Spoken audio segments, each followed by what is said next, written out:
नमस्कार. जगन्नाथ गंगाराम पेडणेकर ज्वेलर्स प्रस्तुत home minister co powered by Bisk Farm biscuit आणि लॉरियल पॅरिस टोटल रिपेअर 5च्या या भागात मी आदेश बांदेकर पुन्हा एकदा किंबहुना प्रत्येक भागात जसं आपण स्वागत करत असतो तसंच आजही आजच्या भागात आपण स्वागत करणार आहोत. गेले काही दिवस आपण प्रोमो बघतो आहोत की 21 तारीखला विशेष भाग साजरा होणार आहे होम मिनिस्टरचा. आता तो क्षण आलेला आहे. होम मिनिस्टरचा आजचा हा विशेष भाग साजरा होतो आहे. सुरुवात करूया आजच्या भागाला, पण त्याआधी स्वागत करूया दोघांचे, डॉक्टर निलेश साबळे आणि गौरी वहिनींचं. नमस्कार. नमस्कार. नमस्कार.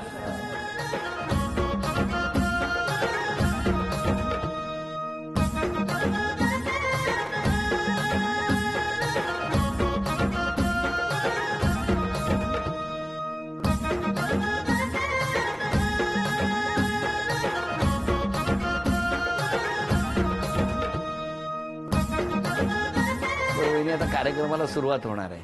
छान उखाणा घेऊन सुरुवात केली तर आवडेल आम्हाला. दोन्हीकडच्या आई वडिलांचा ठेवून आदर आणि निलेश आणि Gauri made for each other.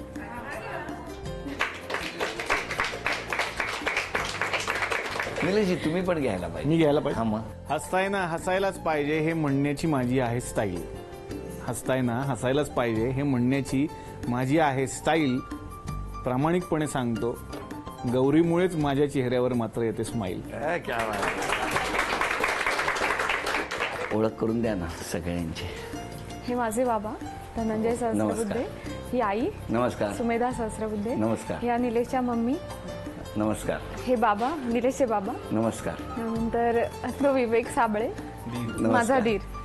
हे गीता पाटील माझी बहीण. नमस्कार. नंतर तिच्या मागे तिचे मिस्टर गौरव पाटील. नमस्कार. ह्या तेलंगी काकू मम्मींची खास फ्रेंड आहे. नमस्कार. नंतर शलाका माझी नणंद. नमस्कार. नंतर मिस्टर अँड मिसेस आंबेकर. नमस्कार. नंतर स्वप्नील घाटगे आणि मयुरी घाटगे दोघं निलेशचे क्लोज फ्रेंड्स माझे पण. बरोबर.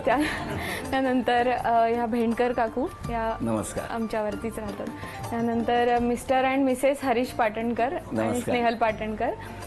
समीर निलेशचा मित्र आहे. हो. ही शीतल माझी नणंद. नमस्कार. मला नंडेचे मिस्टर. नमस्कार. आणि हे शीतलचे मिस्टर. हो हो नमस्कार. आणि ह्या स्मृती संहिता निलेशच्या मित्राच्या मुली. कुठे गेले? हा या दोघी छोट्या. पण तुम्हाला मला विचारायचं की रोज निलेश साबळे घरात असतात बरोबर आहे किंवा शूटिंगसाठी बाहेर असतात. बरोबर. आज होम मिनिस्टरचा कॅमेरा येणार म्हणून त्यांच्यात काही 2 दिवस काही बदल दिसतोय का तुम्हाला? खरंच विचारतो मी.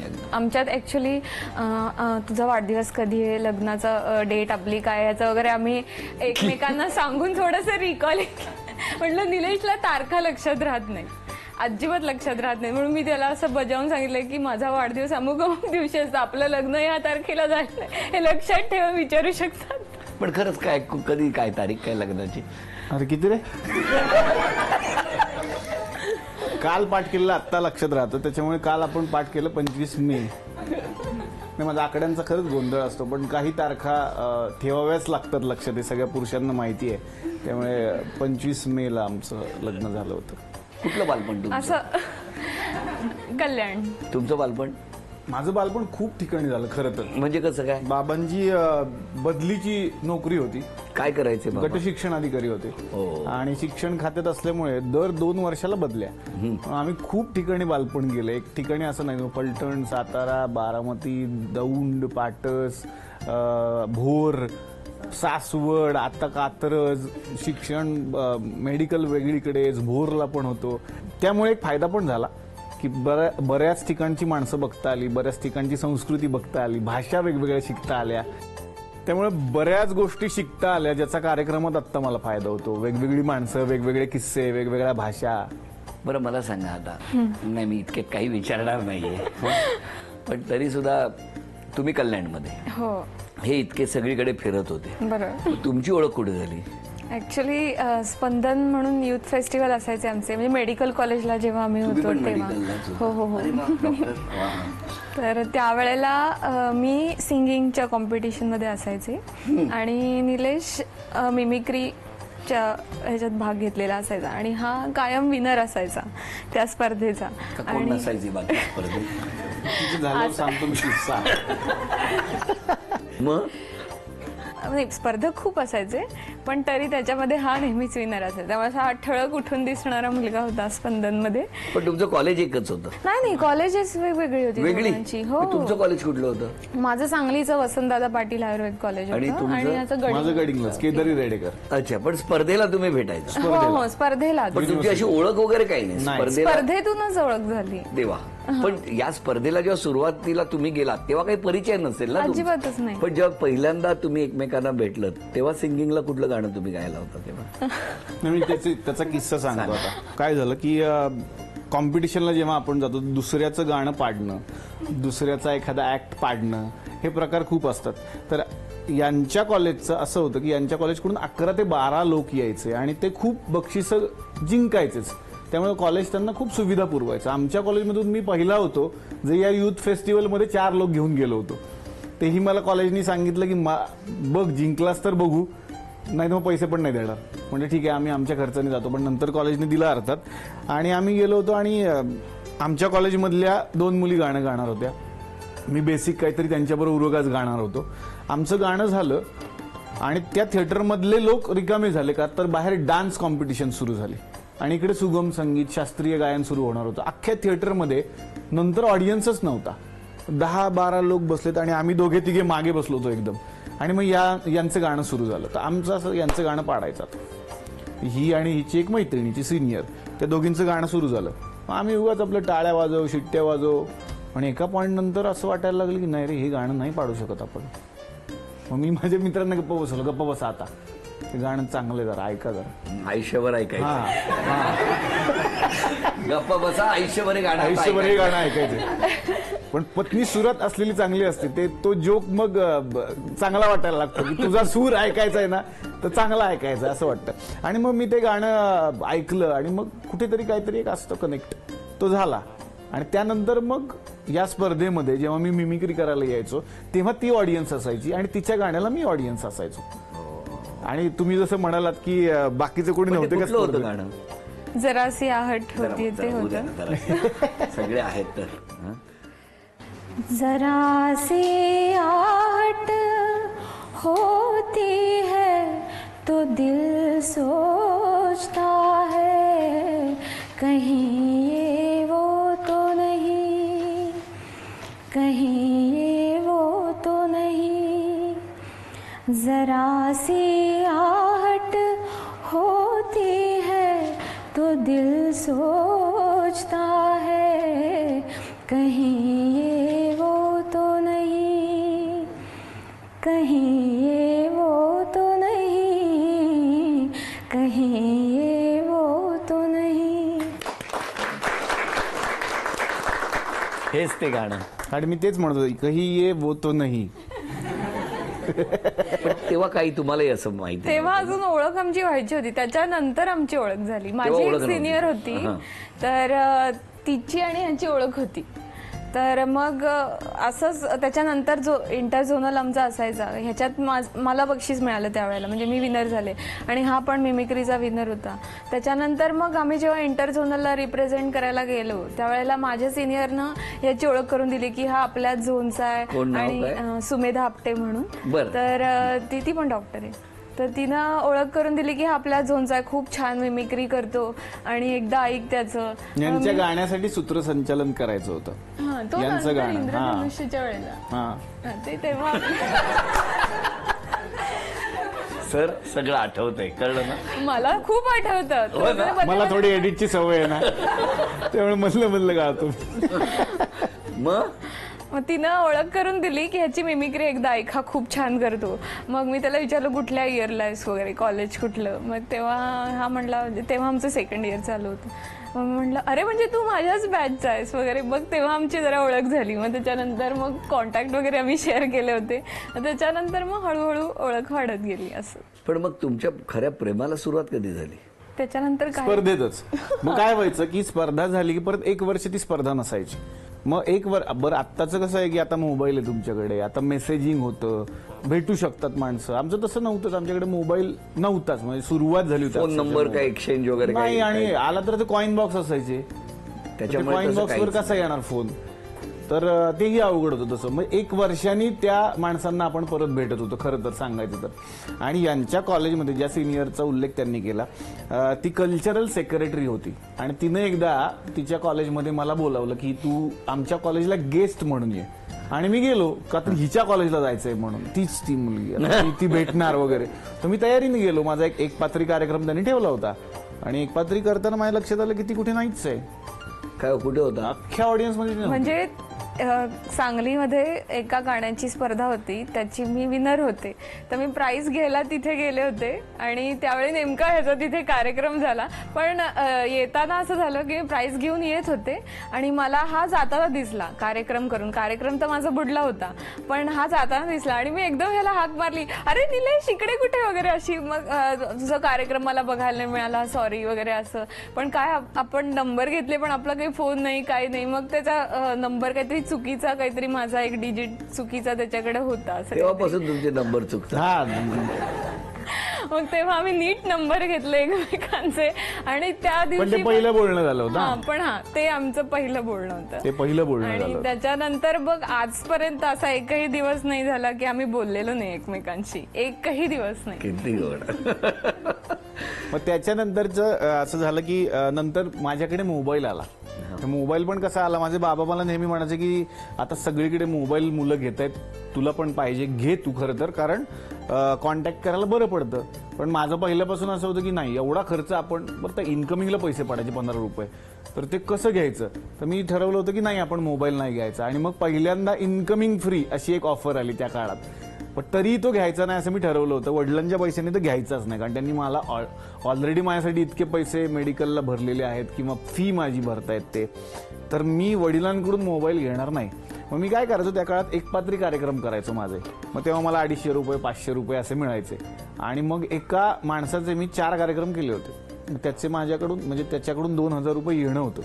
मग त्याला मी म्हटलं की मला तेवढे पैसे द्याल का, मला जरा आता फी भरायची आहे माझी कॅन्टीनची. हे बघ तुला ते देण्यापेक्षा मी तुला मोबाईल देऊ का, कारण तुझा कॉन्टॅक्ट करणं अवघड जातं आम्हाला कार्यक्रमासाठी.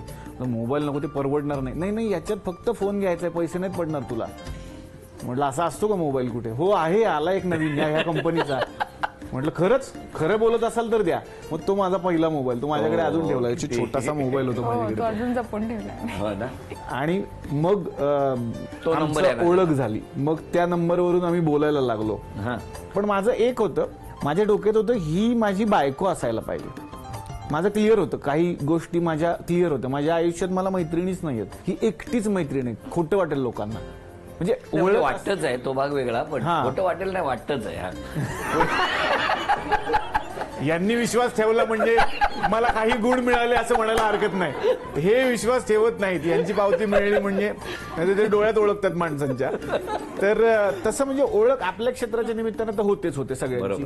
पण ही एकमेव मैत्रीण होती. त्याच्यामुळे मी ठरवलं होतं की लग्न जर झालं तर मी या मुलीशी लग्नच करणार. पण विचारायचं कसं, कारण ही खूप हुशार होती आणि तिच्याशी लग्न करण्यासाठी उत्सुक बरीच मुलं पण होती. जे मला कळायचं की बऱ्याच मुलांचा प्रयत्न चालू आहे की हिच्याशी लग्न करायचं, हिला प्रपोज करायचं, आणि ही सगळ्यांना नाही म्हणायची. ही सगळ्यांना नाही म्हणायची. 20 ते 25 पोरांना नाही म्हटलं. आणि गंमत म्हणजे ह्याच्याशी माझी चांगली मैत्री झालेली तेव्हा. आणि म्हणजे आम्ही फोनवरती कॉन्टॅक्टमध्ये होतोच ना, चांगला मित्र होता माझा. आणि मला कोणी प्रपोज केलं की मी पहिल्यांदा रडायला ह्याच्यापाशीच फोन करायचे की बघ ना माझा एक मित्र, आणि त्यानं मला आज प्रपोज केलं. मुलं कशी यायची माहिती का, कसं असतं की गाण्याला तबला वाजवणारा यायचा. तो बिचारा ऐकत असेल तर म्हणून काय सांगतो, तबला वाजवणारा असतो ना बिचारा, तो गाणं आपलं म्हणता त्याला असं वाटायचं की माझ्यासाठीच विचारूया. तर ही मुलं ना, मेडिकलमध्ये सर काय प्रॉब्लेम असतो तुम्हाला अजून एक सांगतो. प्रत्येक जण आपापली बायको ठरवून ठेवतो. फर्स्ट इयर पासूनच ठरलेलं असतं, नाही तर मग पुढे पुढे संपत जातो सगळं. हा म्हणजे आपली आपली बायको ठरवा. कंपाऊंडर राहतात शेवटी. तर मेडिकलमध्ये फर्स्ट इयर पासूनच ठरलेलं असतं. पहिल्या दिवसापासून हे ठरतं. ही फॅक्ट आहे की बाबा आपलं माणूस शोधा, आणि तशाच जोड्या बनतात पुढे. बऱ्याचशा वेळेला आपण बघतो तेच लोक प्रॅक्टिस करताना दिसतात आपल्याला जोडीनं. तर हिला आपण विचारायचं कसं, कारण हिला राग यायचा प्रचंड की तो तबलावाला बाहेर येऊन लगेच तू मला आवडतेस आणि मला असं वाटतं की, मग ही फाडकन नाही म्हणून मोकळी व्हायची. आणि मग तो फोन मला यायचा की ही माणसं अशी वागतातच कशी, असं कसं काय, म्हणजे आत्ताची ओळख आत्ताची ओळख ह्या माणसाची किती 15 मिनिटाची ओळख, ह्यांना अक्कल कशी नसते? म्हणजे आपण सगळ्या मुलांना आता मग लांबच ठेवायचं का निलेश? तू मला सांग ना. बरोबर आहे. बरं, मला तुम्हाला विचारायचंय की साधारण ओळख झाल्यानंतर यांनी किती वर्षांनी विचारलं होतं? तरी 2 वर्ष. म्हणजे विचारलं 2 वर्ष. ज्या दिवशी ते ठरवायचे ना आज विचारणार, हो. त्या दिवशी तुमचा फोन झाला. नाही, पण शेवटपर्यंत गंमत अशी की त्यानं मला विचारलंच नाही. म्हणजे गंमत काय झाली, माझ्या सगळ्या मैत्रिणींना माहिती होतं की निलेशला मी आवडते. म्हणजे हा आवडण्यासारखाच होता. म्हणजे हा आहे पण, माझा होता नाही आहे. म्हणजे अर्थात म्हणजे होता त्यावेळेस करून त्यांचे आता पुढचे पत्ते कापू नका तुम्ही. नाही म्हणजे तेव्हापासूनच आवडण्यासारखा होता हा. पण म्हणजे आवडत नव्हता अशातलाही काही भाग नाही. चांगला मित्र होता माझा हा. ते शेवटपर्यंत हा काही विचारायलाच तयार नाही. म्हणजे मला लक्षात आलं होतं कारण प्रत्येक मैत्रिणीला माहिती होतं की निलेशला मी आवडते, निलेशला मी आवडते. आणि मला असं इनडायरेक्टली त्या चिडवायच्या निलेशवरून वगैरे. एक दिवस आम्ही भेटायचं ठरवलं कोल्हापुरामध्ये आणि पिक्चरला गेलो. अर्धा पिक्चर झाला तरी हा माझ्याशी काहीच बोलायला तयार नाही. आणि म्हणलं हा माझ्या प्रत्येक मैत्रिणीला सांगतोय की मला ही आवडते आवडते. आणि म्हणलं हा मला का नाही सांगते. मग शेवटी अर्धा पिक्चर झाल्यानंतर मी त्याला विचारलंच की निलेश, मला असं माझ्या सगळ्या मैत्रिणींकडून कळलंय की तुला मी आवडते. तू कबूल करतोयस का मी विचारू? कुठला पिक्चर होता? ओम शांती ओम.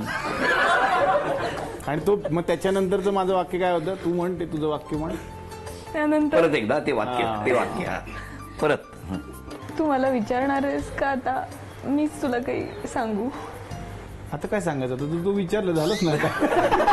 एवढ्यावर होतं. एवढ्यावर फायनल. मला वाटलं तिकडे तू बोललास की काय हे काय 4 दिवसाची ओळख नाही काय काय हे नाही, हे झालं. पण झालं. तुम्ही म्हणालात ना, हे लगेच एक्सप्लेनेशन पण झालं की मी विचारत नाही. ह्याचं कारण तेच आहे की तुला मुलांविषयी एक ग्रह निर्माण झालाय, तुझा एक समज निर्माण झालाय की मग मुलं 4-5 दिवसाच्या ओळखीनंतर लगेच असं विचारून टाकतात वगैरे, काही पुढचा मागचा विचार करत. मला तीच भीती आहे, म्हणून मी तुझी ओळख 2 वर्ष वाढवली आहे. असं नको तू 4 दिवसात वगैरे म्हणायला.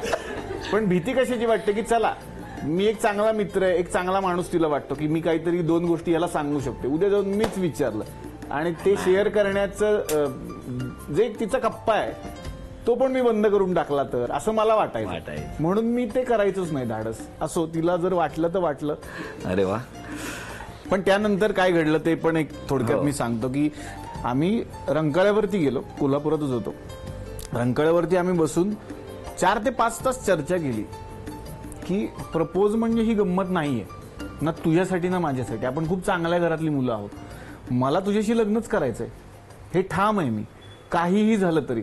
बरं, आपण आंतरजातीय विवाह करणार आहोत, त्यातही कदाचित अडचणी येऊ शकतील कारण माझी ओळख नव्हती आईबाबांची किंवा माझ्या आई वडिलांच्या काय रिॲक्शन असेल हे तिला माहिती नव्हतं. पण आम्हाला वाटत होतं की ते कदाचित सपोर्ट करतील आम्हाला पुढे जाऊन.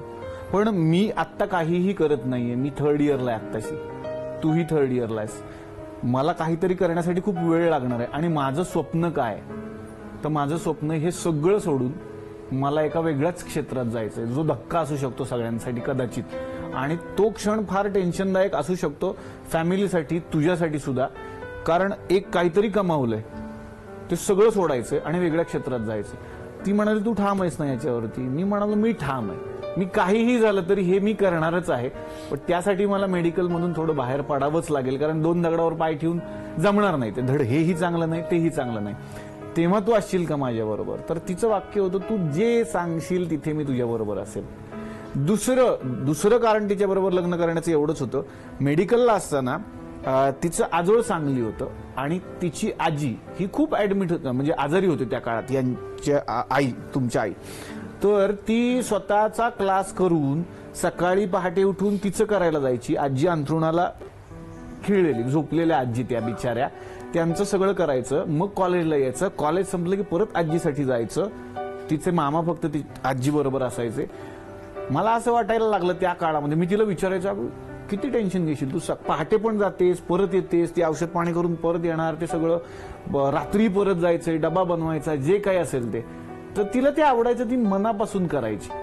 मला असं त्या क्षणाला वाटायचं की जर ती आत्ताच्या वयात, ते वय असेल तिचं 22, 23, 24, तर आत्ताच्या वयात तिला एवढी समज आहे एखाद्या व्यक्तीबद्दल, ती माझ्या आई वडिलांना खूप चांगली सांभाळेल.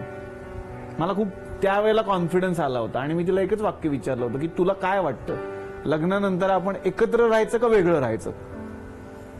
तिचं एकच वाक्य होतं, शेवटपर्यंत फक्त एकत्रच राहायचं. काहीही झालं तर. मला वाटतं आत्ताच्या आपल्या काळासाठी, नव्या पिढीसाठी हे खूप महत्वाचं आहे. आमच्या घरात सुद्धा विषय सर हेच चालतात रोज, की आपण किती छान एकत्र राहू शकू. आमचं घर एकत्र आहे, म्हणजे मी हा काही खूप मोठा फ्लॅट नसेल माझ्यासाठी, पण तो एकत्र माणसं राहावीत असा बनवलाय मुद्दाम. आणि आता सगळ्यांच्या कृपेनं ठाण्यात घर होतंय. ठाण्यातही सगळ्यांना एकत्र राहता यावं. उद्या बंधूंचंही लग्न होईल, तोही याच विचारांचा आहे. आम्ही सगळे एकत्र राहणार. किती गोड. पण तुम्हाला विचारायचं आहे, मग या सगळ्या तुमच्या प्रक्रियेमध्ये लग्नापर्यंतच्या कोणी मित्र होते का सोबत? खूप, म्हणजे मोलाची साथ आहे त्यांची सगळ्याच बाबतीत. समीर आहे, हरीश पाटणकर आहे, स्वप्नील आहे. आणि म्हणजे खरं ते आधी निलेशचे मित्र होते, पण ते नंतर माझे मित्र, माझे भाऊ सगळ्या त्यांनी भूमिका बजावल्या आहेत आमच्या या सगळ्या प्रवासात. ज्यांच्या घरच्यांना माहित होण्या अगोदर त्यांना माहित होतं. हो हो. अजून एक मित्र आहे तुमचा, नागेश. नागेश शेजवळ. हो हो. ते कुठे असतात? नागेश असतो आत्ता औरंगाबादला. बर. पण तो फारच त्याची मोठी भूमिका होती या सगळ्यात. कशी काय? जसं ओम शांतीमध्ये तुम्ही पिक्चर बघितला असेल ना, तर तो त्याच्याबरोबर हा दाखवलाय. शाहरुख खान बरोबर श्रेयस तळपदे यांनी काम केलंय, तर तसा तो होताच. त्याला खूप वाईट वाटायचं की जर हिनं फोन करून सांगितलं की बघ ना तो असा असा हे करतोय ते करतोय, तर मी म्हणतो नागेश आपण विचारणं सोडून देऊया हिला. तो रडायचा बिचारा, असं कसं यार, तू एवढा चांगला असं तसं. मी तिला समजावून सांगतो वगैरे, तू नको म्हणलं. तुमच्या ओळखीचे होते ते नागेश? तिच्या कॉलेजचा माझा कलिग होता तो, तिच्या कॉलेजचा होता. त्याला खूप वाटत होतं तुमचं? त्याला खूप वाटत, त्याला मनापासून वाटायचं की आमचं. त्यांना तुमच्याबद्दल काहीतरी बोलायचंय, ऐकूया का आपण काय म्हणतायत? अच्छा. नागेश. औरंगाबादून आला अरे.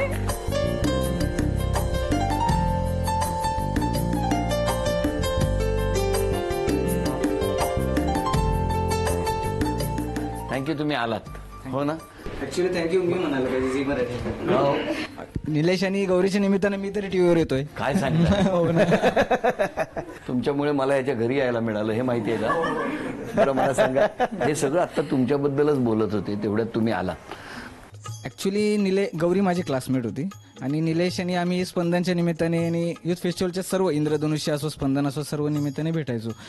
एक सिंहगडला आय थिंक सो, हा सिंहगड इन्स्टिट्यूटमध्ये स्पंदनचाच कार्यक्रम होता. एक अख्खी रात्र निलेशने, फक्त मी निलेश होतो टेरेसवरती. म्हणजे अक्षरशः दुसऱ्या दिवशी त्याचाही परफॉर्मन्स होता, माझाही परफॉर्मन्स होता, पण आम्ही अख्खी रात्रभर जागी होतो. फक्त चर्चा एकच होती, गौरी. सब्जेक्ट एकच, गौरी. आणि त्या स्पंदनचा आणखीन एक किस्सा आहे की त्यावेळेस गौरीचा सिंगिंगचा इव्हेंट होता आणि निलेशचा मिमिक्रीचा इव्हेंट होता. दोन्ही साईड बाय साईड एकाच टायमिंगला आले आणि निलेश हटायलाच तयार नाही गौरीच्या याच्यामध्ये परफॉर्मन्ससाठी. तो म्हटला मी तिचा परफॉर्मन्स बघितल्याशिवाय जाणार. तेव्हा गौरी कुठलं सुगम गायक कुठलं तरी गाणं होतं गौरीचं. आम्ही त्या गाणे ऐकण्याच्या नादात नव्हतो, आम्ही याचं परफॉर्मन्स अरेंज करण्याच्या नादात होतो. अरे बाबा तू जा, कारण हा गोल्ड मेडलिस्ट डेफिनेटली. ह्याचा शेवटी आम्हाला त्या अरेंजरच्या हातापाया पडून आम्ही याचा सेकंड लास्ट परफॉर्मन्स घेतला. आणि फर्स्ट आला तो येणारच होता, डेफिनेटली तो होताच त्या कॅलिबरचा. पण गौरीच्या गाण्यासाठी तो इतका डेडिकेटेड होता की तो तिथं म्हणला मी हलणारच नाही, माझा परफॉर्मन्स झाला नाही तरी चालेल, पण मी गौरीचं गाणं ऐकल्याशिवाय इथून जाणार नाही. हे सगळं पाठी घडत जे होतं हे तुम्हाला माहिती होतं का? मला सगळं नंतर कळलं आहे. यांनीच सांगितलं सगळ्यांनी? नाही, मला निलेशकडून, माझ्या मैत्रिणींकडून असं हळूहळू सगळं पण तेव्हा कुठलं गाणं होतं आठवतंय तुम्हाला? इतकं तुम्ही परफॉर्मन्सला गेला नाही, तिथेच गाणं ऐकत बसलात. पण आता दरवर्षी हसरा नाचरा. नाही हसरा नाचरा. हो हसरा नाचरा होतं का? ते हसरा नाचरा. दोन ओळी म्हणजे कुठलं ते आम्हाला कळेल. हसरा नाचरा, हसरा नाचरा, जरासा लाजरा. हसरा नाचरा, जरासा लाजरा, सुंदर साजिरा. श्रावण आला, तांबूस कोमल पाऊल टाकीत, तांबूस कोमल पाऊल टाकीत, भिजल्या मातीत श्रावण आला, भिजल्या मातीत श्रावण आला, सुंदर साजिरा श्रावण आला. इतकं छान गाणं सुरू होतं आणि तुमची धडपड चालू होती की याने तिकडे यावं म्हणून. परफॉर्मन्स द्यावा बरं शेवटी वाटतं. झाला आणि तो जिंकला. आणखीन एक त्याच इव्हेंटचा फायनलचा किस्सा. निलेश आणि आमचं पूर्ण ग्रुप म्हणजे आम्ही सगळे एका ग्रुप मधले, तो आमचा ग्रुप वेगळीकडे, आम्हाला जनरल चॅम्पियनशिप मिळालं होतं त्या वर्षी, तर आमचा ग्रुप वेगळीकडे होता. निलेश आणि मीच फक्त एका 2 खुर्च्या घेऊन साईडला बसलेलो होतो. त्यावेळेस कोण आले होते प्राइज डिस्ट्रीब्युशनला? तर अभिनेत्री कोणीतरी होत्या. येस येस येस बाबा आले राईट. बाबा होते तेव्हा. निशिगंधा वाढ आलेल्या होत्या मॅडम. तर निलेश तिथं एकच वाक्य बोलला, ते आजही माझ्या डोक्यात आहे की निलेश म्हणला, नागेश आज मी इथं बसलोय, एक दिवस असा येईल की मला इथं प्राइज डिस्ट्रीब्युशनला प्रमुख अतिथी म्हणून बोलवण्यात येईल. आणि तो काय त्याच्या पलीकडे निघून गेलाय तो actually. तथास्तू वास्तू नेहमी तथास्तू म्हणते तसं झालेलं आहे आता, हो की नाही? त्याच्यावर तो पुढे गेलेला आहे. पण आणि त्यावेळेला आणखीन हा एकच मित्र होता की अजून मित्र होते? होते ना. होते पण तसा जवळचा जास्त हाच. माझं काय होतं, मला एखाद्याशी कनेक्शन झालं तर त्या लोकांमध्ये मी जास्त अडकतो. आणि तो रूममेट हा. पण होता हा, निलेशचा. roommate तर हा म्हणजे जसं यांचं internship ला. ऍक्च्युली प्रपोज वगैरे झालं ते कोल्हापूरमध्ये, तो आमच्यासाठी शाहरुख होता, ही दीपिका होती. कारण त्या ओम शांती ओम त्यासाठी त्यावेळेस नवीनच ओम शांती ओम आलेला होता. निलेशने तो डायलॉग अक्षरशः जगलाय, किसी चीज को अगर जिद होय ते काय डायलॉग नाही म्हणा म्हणा नाही नाही, असा अर्धवट त्यालाच नाही म्हणाला. सोडायचं आता. आज त्याला म्हणाला निलेशच्या आवाजात तो छान वाटतो कारण तो म्हणायचा त्यावेळेस. आता एकदा तुम्ही म्हणा. इतनी शिद्दत से हाँ किसी इतनी शिद्दत चीज को अगर शिद्दत से चाहो तो पूरी कायनात उसे मिलाने में तुम्हें मिलाने के लिए जुट जाती. तसं आम्ही कायनात होतो, चीज हे होती आणि तो किती गोड किती गोड. बरं अजून काही मित्र आलेत भेटायला? हो. बोलू? Yes yes sir. हाक मारा ना. सुमेधा मॅडम. अरे काय? सुमे अगं तू चांगली, अगं काय आता निलेश तिथे ये जरा बस, बस, अगदी तू बस. कॉलेजच्या कट्ट्यावर बसल्यावर. हा आता आम्ही बसायचो कट्ट्यावरती. या सगळ्याची साक्षीदार ही पण आहे. वा वा, मगाशी तुमचं उल्लेख आला होता खरं, त्याच वेळेला तुम्हाला बोलवायला पाहिजे होतं मी, पण ते इतक्या त्याच्यामध्ये अशा गुंग होत्या ना सांगत त्या सगळ्या आठवणी. हो ती तशीच आहे. तुम्हाला विचारायचं आज कसं वाटतं हे सगळं बघ? खूप छान वाटतंय आणि म्हणजे स्वप्नवत आणि स्वप्न सत्यात उतरलं या दोघांचं आणि माझंही. कारण रंगूनवाला कॉलेजमध्ये आपण पहिल्यांदा याची मिमिक्री ऐकली ती शाहरुख खानची, आणि तो जो एक भारत मिनिट असतो काय केलं होतं जरा थोडस? सीतेचं काहीतरी तू हा. ट्वीट केलं ना. नाना पाटेकरच्या आवाजात म्हणजे ते सगळं केलं प्रपोज होतं. कसा शाहरुख खान. करेल शाहरुख खान असं मी केलं होतं. कसं केलं होतं ते प्रपोज? प्रत्येकाची वेगवेगळी स्टाईल असते. शाहरुख खान प्रपोज कसा करेल आणि त्यानंतर दुसरा एखादा व्यक्ती कसा करेल असं मी ते केलं होतं. एक लड़की थी दीवाने से, एक लड़के पे वो मरती थी, चोरी चोरी चुपके चुपके चिट्ठियां लिखा करती थी, कुछ कहना था शायद उसको, जाने किससे डरती थी, जब भी मिलती थी मुझसे पूछा करती थी, ये प्यार कैसे होता है, ये प्यार कैसे होता है. मैं हमेशा इतना ही कहता था कि डॉन से प्यार करना मुश्किल ही नहीं नामुमकिन है. क्या बात. ते आवडायचं. हो ना. हा, आणि ती एकदा माझं कसं व्हायचं की ती स्पर्धा जरी असली तरी बाकी बऱ्याचशा मुलांना माहिती असायचं की हा जिंकणार आहे. तर स्पर्धा झाल्यानंतर असं व्हायचं की मी खाली आलो की लोक सह्या घ्यायचे आणि त्या मुलांचं असं म्हणणं होतं की कधी ना कधी तर काहीतरी बनशील, मग आत्ता तर सही असू दे. आणि एकदा मग ही सुद्धा सही घ्यायला आली होती असा हात पुढे घेऊन की हातावर एक सही हवी आहे तुमची. मग मी सगळे बाजूला काढले होते, कोणालाच सही नाही, पहिली तिला. काय आठवणी असतात. हो मग काय. छान वाटलं तुम्ही आलात. 2 मिनिट त्याच्यामध्ये तुम्ही ना जसं पूर्वी मध्ये बसायचं तशाच बसला. जरा आता त्यांना येऊ दे, तुम्ही इकडे या. म्हणजे स्टॉप ब्लॉक मध्ये येतात ना तसे 3 मित्र इतका वेळ तिथे होते, ते लगेच इथे आलेले येतात. तुमचं नाव? नमस्कार, मी समीर एजरे. मी मूळचा कोल्हापूरचा आणि मी आता पुण्यामध्ये आहे. नमस्कार, मी वैद्य हरीश पाटणकर आणि मी आता पुण्यामध्येच आहे. नमस्कार, मी डॉक्टर स्वप्नील घाटिगे. मी इथेच राहतो निलेशच्या शेजारी. अरे वा, काय त्यावेळच्या गमती तुमच्या? माझी आणि निलेशची पहिली ओळख 2010 साली झाली. गेले 10 वर्ष झाला मी सोबत आहोत. पण एकाच कॉलेजला होते सगळे? माझी पुण्यात आल्यानंतर झालेली ओळख आहे. ऍक्च्युली हरीश हा माझ्या स्पर्धेतलाच परत एकदा, ही सगळी स्पर्धेतली कंपनी हा डिबेटसाठी यायचा ओ हा डिबेटसाठी विनर असायचा, मी मिमिक्रीसाठी असायचो, हा डान्ससाठी यायचा, सुमेधा गाण्यासाठी यायची, ही गाण्यासाठी यायची. तर ही सगळी मंडळी नंतर तुम्ही आता- झोनल नॅशनल केलंय हो नॅशनल पर्यंत नाही इंटर माझ्याकडे फोटो आहे, तुम्हाला दाखवतो नंतर. आणि गंमत कशी आहे, आता मलाही युवा महोत्सवात सहभागी असल्यासारखं वाटतंय. तुमचंही मुंबईकडून ग्रुप यायचा सर, आणि त्यावेळेस आम्ही असायचो. कारण त्यावेळेला मुंबई विद्यापीठाचं म्हणजे तुम्ही पार्टिसिपंट म्हणून जात होता आणि मी दिग्दर्शक किंवा सांस्कृतिक समन्वय. माझ्याकडे एक फोटो आहे, तो काल काढून ठेवला, मी आणून दाखवू शकतो तुम्हाला. हो तुमच्या बरोबरचा पण आहे. आम्ही गर्दीत तुमच्याबरोबर एक फोटो काढलेला, त्या युथ फेस्टिवलचे तुम्ही साक्षीदार आहात. मुंबईत होते. इंद्रधनुष. मुंबईचा इंद्रधनुष्याचा फोटो आहे माझ्याकडे. तर तेव्हाची ही ओळख, यांच्याकडे हा शिकायला यायचा, तर असे हे सगळे मित्र बनत गेले. आणि हा कोल्हापूरचाच होता. तर हा मेडिकलचा नसला तरी ह्याची एक वेगळी ओळख होती. ह्याचा बंधू माझ्या कॉलेजला होता, त्यामुळे ह्याची ओळख झाली. आणि मग कोल्हापूरला जेव्हा कार्यक्रम असेल तेव्हा समीरच्या रूमवर जाऊन थांबायचं.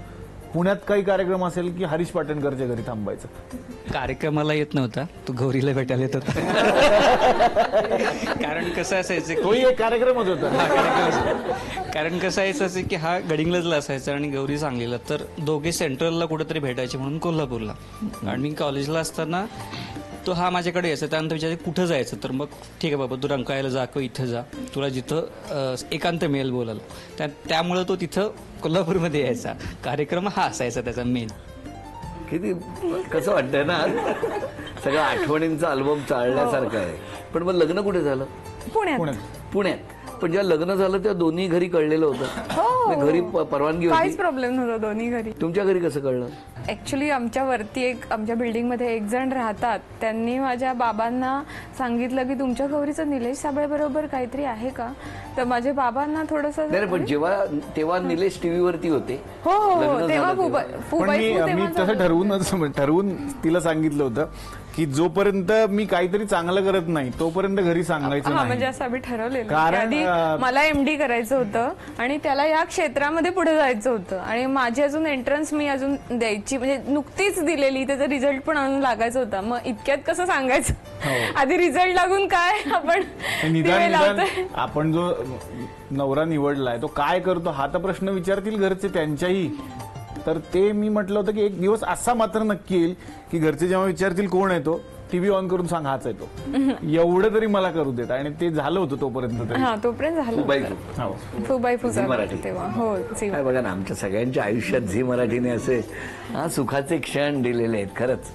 मग त्यावेळेला त्या बिल्डिंग मधल्यांनी सांगितलं. हो मग नंतर मग मी बाबांना सांगूनच टाकलं, कारण बाबा आणि माझी आई इतके फ्रेंडली आहेत ना माझ्याशी. आणि माझ्या मित्रमैत्रिणींची पण ते फ्रेंडली आहेत. म्हणजे माझे सगळे मित्रमैत्रिणी माझा कॉन्टॅक्ट नाही झाला तर डायरेक्ट त्यांना फोन करून त्यांच्याशी बोलतात. म्हणजे असं त्यामुळे त्यांना असं सांगताना मला पण काय आता मी बाबांना कसं सांगू वगैरे असं काही वाटलं नाही. बाबांनी विचारलं तुम्ही जोपर्यंत माहित नव्हतं तेव्हा टीव्हीवर कार्यक्रम सुरू होता तो. हो माझी आई पण निलेशची फॅन होती आणि ती कार्यक्रम बघायची आणि ती माझ्या नातेवाईकांना सांगायची की हा गौरीचा मित्र आहे आणि तो किती छान करतो. त्यामुळे तसं काही मला सांगायला अवघड. कल्याणमध्ये थोडे दिवस मला होम मिनिस्टर सांभाळायला मिळालं. तुम्ही सुट्टीवर होतो तेव्हा कल्याणमध्ये होम मिनिस्टर होतं. आणि आमच्याच यांच्या कॉम्प्लेक्समध्ये मी भाऊजी म्हणून गेलो होतो. तेव्हा त्यांना डाऊट आला होता की यांनी मला का बोलवलंय, म्हणजे आम्हा दोघींना का बोलवलंय. माझंही उगाच आपलं भाऊजी म्हणून एक ऑरा उगाच दाखवण्याचा प्रयत्न चालू होता की बघा मी फार चांगला जावं येऊ शकतो वगैरे. घरी समजलं कसं याचा आणखीन एक किस्सा आहे. खरं तर निलेश त्यावेळी महाराष्ट्राचा सुपरस्टार हा एपिसोड करत होता. आणि मग ज्यावेळी तो सुपरस्टार झाला त्यावेळी तो म्हटला की यस आता ही कुठली तरी एक वेळ आली की तिच्या घरी सांगण्याची. आणि मग आम्ही सुपरस्टारचं सेलिब्रेशन क्लिनिकवरती ठेवलं होतं. तो ज्या दिवशी आला त्या सेलिब्रेशनला आई बाबा, निलेशचे आई बाबा वगैरे सगळे आले. आणि तिथे आमच्या आई पण होत्या. आणि आमच्या आई सहज आईंना बोलून गेल्या की काय सुंदर सून आहे ना तुमची. आणि त्यावेळी यांना काही माहिती नव्हतं. तुम्हाला काहीच कल्पना नव्हती. नाही. पण ते आपण बिगुल फुटलं असं म्हणतो ना, ते असं एकदम ते आमच्या आईने तिथे बॉम्ब फोडल्यासारखा फोडला त्यांच्या समोर. मग काय प्रतिक्रिया होती तुमची? नाही ते सुपरस्टारला ती आलेली ना, त्यावेळेस ह्याचं हा झाला सुपरस्टार कळल्यानंतर ही नाचायला लागली पाठीमागं माझ्याकडे. तर मी म्हणलं ही मुलगी काय अशी उड्या मारते, पण मी तिच्याकडे पाहायचे तर ही त्यावेळेस गप्प बसायची. परत मी पुढे पाहिलं की ही परत पाठीमागे तेच करायची आणि कुणाला तरी फोन लावायची. मग त्यावेळेस मला जरा डाऊट आला की ही नक्कीच निलेशची मैत्रीण आहे म्हणून. आणि त्याच्यानंतर माझा मुलगा मी ह्याचे कपडे धुत असताना मला तिचं कार्ड सापडलं. मग ते मी मुलाला म्हटलं अरे हे बघ रे कुणाचं कार्ड, तर मला तर मुलीचंच वाटतंय. तर तो म्हणाला हो आता कार्ड आलंय नंतर मुलगीच येणार आहे तिकडे. किती गोड.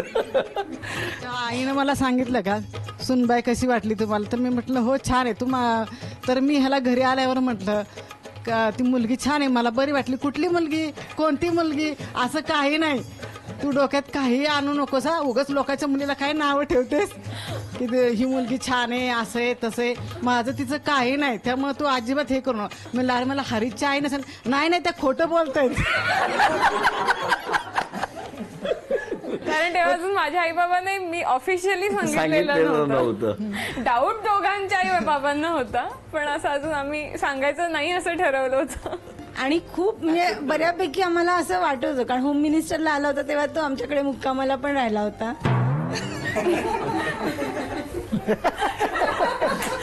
शूटिंग कशी लागतात मला आता कळलं. या सगळ्या गप्पा अशाच सुरू असणार आहेत. आता आपण एक खेळ या सगळ्यांच्या साक्षीने घेणार आहोत. एक अक्षर देणार, त्या अक्षरावरून 11 वस्तू आणायच्या. हा, पण विचार करा हा खेळ थोडा वेगळा कसा आहे की पहिलं अक्षर आहे, त्या अक्षरावरून वस्तू जी आणणार त्याच्या शेवटच्या अक्षरावरून दुसरी वस्तू आणायची. अंताक्षरी कसं असते, चमचा, तर परत चमचा आणू शकता तुम्ही, पण ती पहिली वस्तू इथे आणल्यानंतर दुसरी वस्तू आणायला जायची. थोडीशी धावपळ आहे. 5 वस्तू तुम्ही आणायच्या आहेत, पुढच्या 5 वस्तूंसाठी निलेशजीना जायचंय. हा, चला बघूया आता पहिलं अक्षर कुठलं देऊया निलेशजी, तुम्हीच सांगा. चला सोपं ते पाहिजे पण त्याच्यात ह्यांना विचारूया, द्या अक्षर लवकर. हो, वेळ सुरू झाली. किचन मधलं रे. हो, सांगू शकता सगळे, सांगू शकता. हत्ती हत्ती बरं तिथलं तो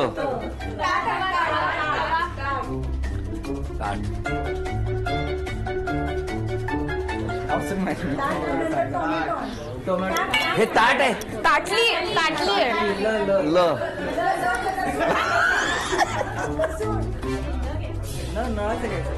नाही नच पाहिजे. न चालेल, न चालेल.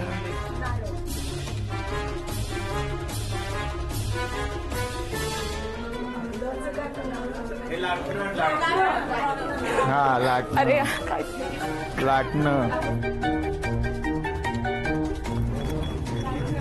30 सेकंद झालेली आहेत. तुम्ही बसा आता. 5 झाली का? 1 2 3 4. अरे अजून हा 5. न काय काय सांगा त्यांना.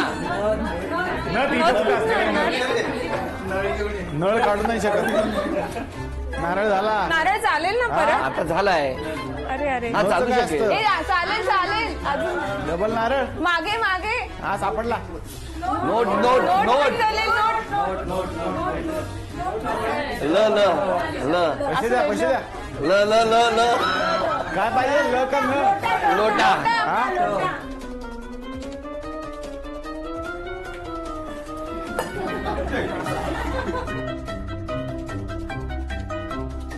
अरे टूथपेस्ट. हा टूथपेस्ट. टिकलीला हात लावून नुसतं. टॉवेल आणि टॉवेल नाही. अजून एक राहील मला.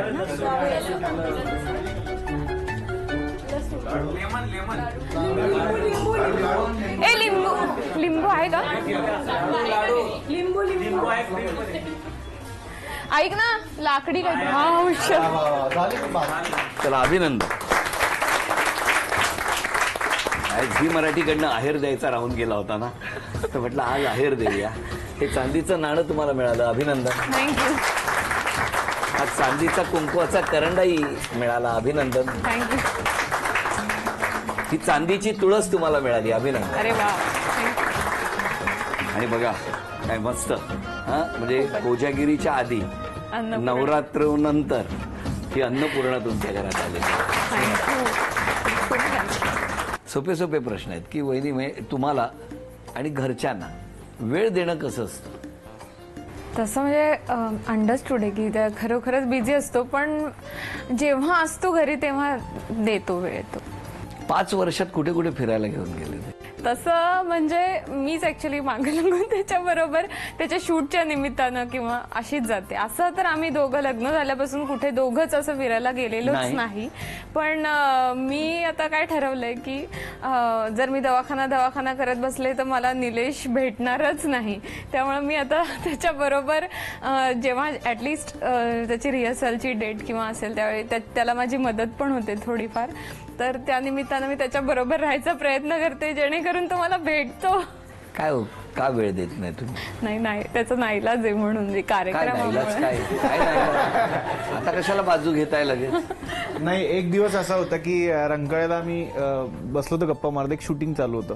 आम्हाला दोघांना ते शूटिंग बघायचं होतं. ती म्हणाली हे शूटिंग कसं असतं जर बघायचंय मला. तर आम्ही गेलो, आम्हाला हाकलून दिलं तिकडून. अर्थात त्यांना गर्दी नको होती की तुम्ही लांब थांबा. ती म्हणाली काय रे बघूही देत नाहीत. म्हटलं थांब, एक दिवस आपला असेल तेव्हा तुला मी तिकडे बसवेन. पण आता असं वाटतं की तेव्हाची जी इच्छा होती की मी भोरच्या राजवाड्याच्या बाहेर तासनतास थांबायचो की आत एकदा शूटिंग काय चाललंय बघायला मिळालं. मग हे कॅमेरे कसे जोडतात, हे मेकअप कसे करतात, ऍटलिस्ट ती व्हॅनिटी व्हॅन तास भर मी बघत बसायचो. तेव्हा असं वाटायचं की एकदा जर हे मला मिळालं तर बघा मी किती डेडिकेशननी काम करेन. आणि आत्ता मला असं वाटतं की जर ते परमेश्वर कृपेनं झी कृपेनं मला मिळालंय तर मी मान्य आहे घराकडे दुर्लक्ष करतो, पण मी जे मला मिळालं जे पाहिजे होतं खरं तर त्याच्याकडे जरा जास्त लक्ष देतो. ह्याचं तेच कारण आहे आणि ते तिलाही नंतर मान्य झालं. मला पहिल्यापासूनच मान्य आहे. मला असं वाटतं काही तक्रार म्हणजे अशी पण तुम्ही प्रॅक्टिस करता? हो. कुठे पुण्यातच? नाही, कल्याणला. हो. बर. पण ती माझ्या लिखाणात माझ्या बरोबर असते. बरेचसे स्क्रिप्ट ती लिहिते. एडिट पासून ते उद्या स्किटमध्ये कोण काय कपडे घालणार इथपर्यंत सगळं ती ठरवते. म्हणजे आम्ही सगळं डिस्कस करतो. म्हणजे आमच्याकडे असं नसतंच की घरी आल्यानंतर माझे हे 4 पेशंट आणि तुझं हे काम, असं कधीच नसतं आमचं. ती सगळं तिच्या पेशंटचं झालं की परत सगळं माझं घेऊन बसते. कुठपर्यंत आलंय तुझं लिखाण. म्हणजे शूट सुरू असताना पण ती तिकडून मेसेज करत असते, हा पंच बघ कसा वाटतो, तो पंच कुणावर राहिलेत पंच काढायचे, त्यांची नावं पाठव. मी नावं पाठवतो, ते पंच येतात मग तिकडून. तर हे जे आहे की आपलं हे सगळं कशी ही कला कशी काय अवगत झाली? ती मला निलेशमुळेच मला ती प्रेरणा मिळाली. अदरवाईज काही मला असं आयुष्यात आपणहून काही घडलं नसतं. पण म्हणजे आता त्याच्याबरोबर राहून आपोआप ते घडायला लागले, असं झालंय. पण तक्रारी नसतील ना कुठल्याच त्यांच्याबद्दल? तक्रार म्हणजे कायम फोन सायलेंट असतो. मी त्याला तेच म्हणते. माझी पण तक्रार आहे. मी पण 1-2दा केला कधीतरी, तेव्हा त्यांनी कधीच उचलला नाही. माझं परत तेच आहे की मला ना त्या काही भौतिक गोष्टींमध्ये मी खरंच अडकलेलो नाहीये. युथला असं वाटतं की सोशल मीडिया सगळं आहे. मी सोशल मीडियावर नाहीये. मी मेसेजही कुणाला करत नाही. हे जे मित्र आहेत यांच्याबद्दलचं एकच कौतुक आहे, यांना हे मान्यही असेल, कधीच कुणालाही माझा मेसेज नसतो ना माझा कॉल असतो. फक्त आता आज इकडे यायचं तर कालच्या दिवशी माझा कॉल असतो. हे तेवढ्याच मैत्रीनं तेवढ्याच आपुलकीनं सगळे एकत्र येतात. पण मी त्या गोष्टींमध्ये अडकतच नाही. मला अजूनही फोन फक्त कामापुरतं मी वापरतो असं मला वाटतं. आणि इतकं ते दिवसभर डोकं चालू असतं ह्याच्यात, अजून सुचायचंय, आणखीन टेन्शन आहे. तर ती फोनची रिंग मला इरिटेट करते बऱ्याचशा वेळेला. पण अशाच तक्रारी ना तुमच्या काही सहकलाकारांच्या पण आहे. अरे वा, तक्रारी आहेत. पण एक अटीवर आम्ही ऐकवणार आहोत की त्यांचं काम कमी करू नका पुढच्या एपिसोड म्हणजे. तर पहिली तक्रार ऐकूया ना. मॅडम जेव्हा सेटवर असतात तेव्हा त्यांचं जेवण आणि सर्व टॅबलेट्स वगैरे वेळेवर होतातच. पण जेव्हा त्या नसतात तेव्हा डॉक्टरांचं जेवण वेळेत नसतं होत, कारण ते कामातच असतात. आणि डॉक्टर जेवत नाहीत त्यामुळे आम्हालाही जेवता येत नाही. म्हणजे आमचंही जेवण होत नाही वेळेवर. फक्त हीच एक कंप्लेंट आहे मॅडम कडे. ह्याच्याबद्दल तुमचं काय म्हणणं आहे? आता अंकुर एवढं राहिल्याला मी कारण नाहीये. आणि गमतीचा भाग आहे, आम्ही त्याच्या उंचीवरून गंमत करतो त्याची कधी कधी. पण असं काय नाही, आम्ही व्यवस्थित 2:15 वाजता जेवणाची वेळ असते सगळ्यांची. आणि मी मान्य मी जेवत नाही 2:15ला, पण सगळ्यांचा ब्रेक करा असं असतं. पण तरी त्यांनी तक्रार केली की तुम्ही त्यांना जेवायला वेळेवर देत नाही म्हणून. त्याच्या आवडीचं नसेल त्या दिवशी. तुम्हाला मान्य आहे का हो? कारण तुम्हाला ही तक्रार तिकडे सेटवर त्याला कधी खूप वेळा सांगितलंय की मध्ये त्यामुळे तो आजारी होता, की ज्याच्यामुळे त्याचं खाणं पिणं वेळेवर नसतं, उपाशी राहतो. ठीक आहे, कामाचं स्वरूप आहे, समजू शकते, पण वेळेवर मी त्याला ते सांगते खाऊन पिऊन काम कर, पण ते काही त्याला अजूनही जमत नाही. पुढची तक्रार. गौरीला मला सांगायचं आहे की तू इतकी काळजी घेतेस डॉक्टरची की त्याच्यासाठी खास डबा पाठवतेस, तो सगळा डबा घेऊन येतो, पण तो सगळा डबा तुझा खातो असं नाही. तरीही त्याला ते समोसेच खावे वाटतात, ते बटाटे वडेच त्याला खावे वाटतात, काही तळलेला तो चिवडा खावासा वाटतो, आणि तुझा डबा मग तो असा हे घे ना, हे घे ना, हे घे ना, हे तू संपव ना, हे तू संपव ना, नाही नको रे, नाही अरे यार ते घरी नेलं तर जरा असं. त्याच्यामुळे जरा तशी काळजी घे बघ. ही माझी तक्रार आहे डॉक्टर विषयी. साधारणपणे यांना विनोद करायला सांगितलं म्हणून करतात का? कारण हे सेम मी भारत गणेशपुरे बद्दल पण बोलू शकतो. हो, कसं काय? आता तेच करतात. मी घरून आणलेला डबा इतरांना देतात. नाही, तो तर आजारी होता मध्यंतरी, म्हणून तर त्याला बायको द्यायला लागले. जसं आमचं होतं तसंच तोही तेच करतो. पण त्याने तेलकट खाऊ नये म्हणजे असं तोही डॉक्टरांचा तेच सल्ला आहे. करतो, म्हणजे तू हे कबूल करतोयस का की तूही तेच करतो? कळलं का? आणि तिला ती असतेच, बऱ्याचशा वेळेला ती असते. नाही म्हटलं की हे याला म्हणतात कैचित पकडणं. कळलं का? हा. तर पुढचे हे काय सज्जन एक ग्रस्त आहेत, सज्जन, फार सज्जन. गौरी, तू तिकडे आहेस मला माहिती आहे. तर या शूटिंगच्या वेळी मी तुला एकच सांगू इच्छितो, असं डायरेक्ट सांगता येत नव्हतं की हा तर रात्रभर जागतो, त्याला झोप येत नाहीच. त्यामुळे तुझी अवस्था काय होते मला चांगलं माहिती आहे. कारण हा एवढे कष्ट करतो की त्याची झोप उडालेली असते. म्हणजे त्याला 5 वाजतात 6 वाजतात, कदाचित मला वाटतं तो 2 तास झोपत असेल किंवा 1 तास. आणि त्याची काळजी तुलाही आहे, तशी आम्हालाही आहे.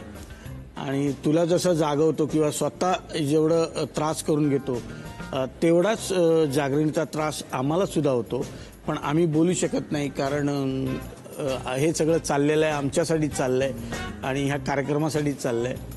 त्यामुळे तो एवढी मेहनत थोडी कमी करावी त्याने, असं मलाही वाटतं आणि आमच्या पुऱ्या टीमला सुद्धा वाटतं.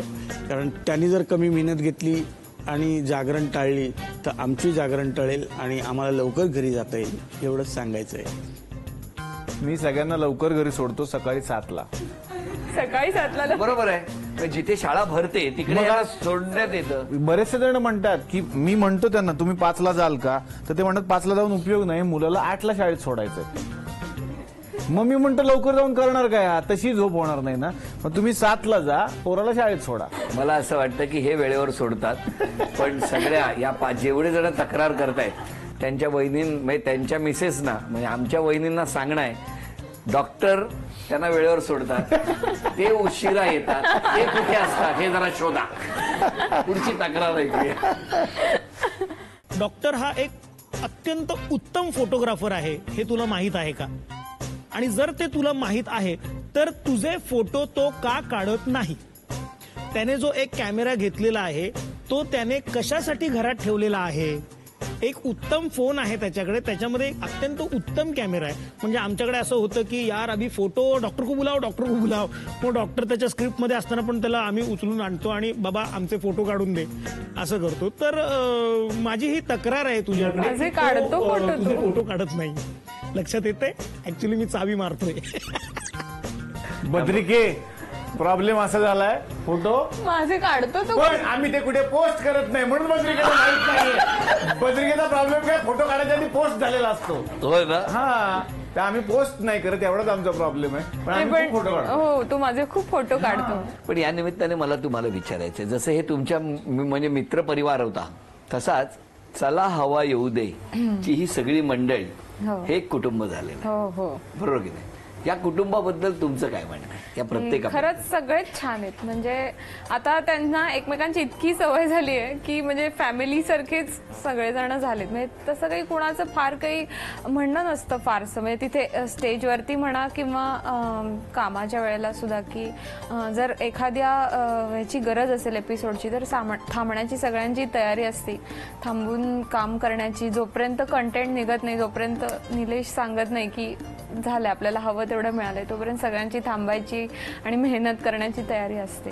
त्यामुळे छान आहे, मस्त आहे हो, सगळं. मस्त आहेत सगळे. पण हे खरंच तक्रारी केल्या असतील असं वाटतं, आणि जर खऱ्या तक्रारी असतील तर उद्यापासून त्यांनी खरंच कुठला बदल करावा असं त्यांना फक्त वेळेवर जेवावं आणि जेव्हा तू कामात नसेल किमान त्यावेळेला तरी फोन ऑन ठेवावा, म्हणजे सायलेंट नसावा. नाही, काय केलं मी, सगळ्यांचे नंबर तिला देऊन ठेवलेत.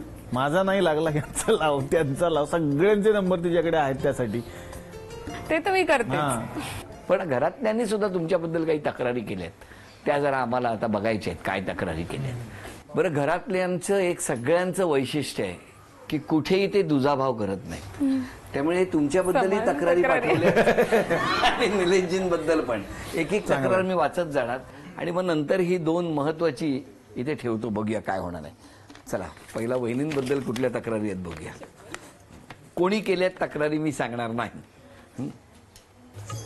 बऱ्याच जणांना तुम्ही फोन करत नाही, बऱ्याच जणांची अपेक्षा आहे की तुमचा फोन यावा, पण तुम्ही फोन करत नाही, कारण मी नाव सांगितलं तर तुम्हाला कळणार कोणाचं, म्हणून मी बोलत नाही. तर ही एक तक्रार आहे प्रेमळ, तुम्हाला मान्य आहे का? घडलं असेल असं, म्हणजे होत असेल, मान्य आहे मला, पण मी करत जाईन लक्षात ठेवून. तुम्हाला गंमत सांगू, इतक्या गोड मगासपासून बोलत होता, तक्रारी सुरू झाल्याबरोबर तुमचा आवाज हळूहळू कमी व्हायला. तक्रारी म्हटल्यावर ऐकून घेण्याचे पर्याय नसतो. तुम्ही ना जेवणाकडे फार दुर्लक्ष करता. मी जेवते, म्हणजे माझी भूकच कमी आहे ऍक्च्युली. तुमचं काय म्हणणं आहे? ही तक्रार आहे. नाही, ती कमी खाते, पण तिचं जेवण तेवढंच आहे, हे मी पहिल्यापासून बघतो. घराची कामं करताना तुम्ही त्यात थोडी गती हवी, मी गती कमी आहे असा एक आरोप आहे. मान्य? मान्य 100%. तुम्हालाही? हो. गोड तक्रार आहे, मला कळली नाही तक्रार, तुम्हाला कळेल कदाचित. लवकरच संहिता स्मृती सोबत खेळायला बाळ येऊ दे.